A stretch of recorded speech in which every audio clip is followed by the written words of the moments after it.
Jeudi 2 février, les avocats du président de la Fédération française de football ont réagi pour la première fois depuis les révélations de RMC Sport sur les conclusions de l'audit sur la FFF.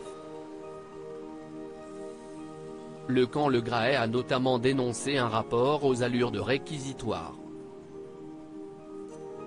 Le camp Le Graët se défend. Après ses propos polémiques sur Zinedine Zidane et les accusations de harcèlement sexuel émises contre Noël Le Graët, le ministère des Sports a mandaté un rapport d'audit au sujet de la crise secouant la Fédération française de football depuis plusieurs mois.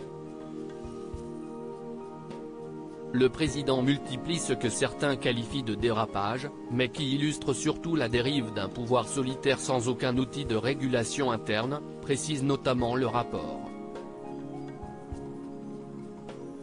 Le CODIR, comité directeur, a été marqué par une succession de crises dont la plus importante s'est cristallisée au moment de la Coupe du Monde 2018.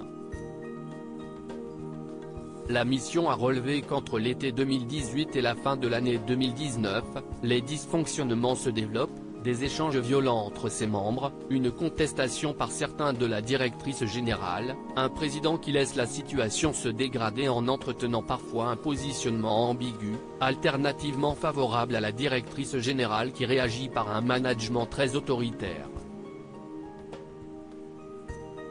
La politique de lutte contre les violences sexistes et sexuelles dans le réseau fédéral n'est ni efficace ni efficiente, explique ce rapport.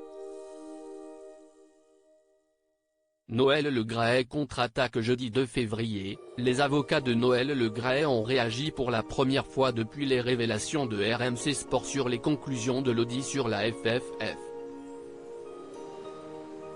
Dans un communiqué transmis à l'AFP, les avocats Florence Bourg et Thierry Marambert ont dénoncé un rapport aux allures de réquisitoire et un procès en légitimité.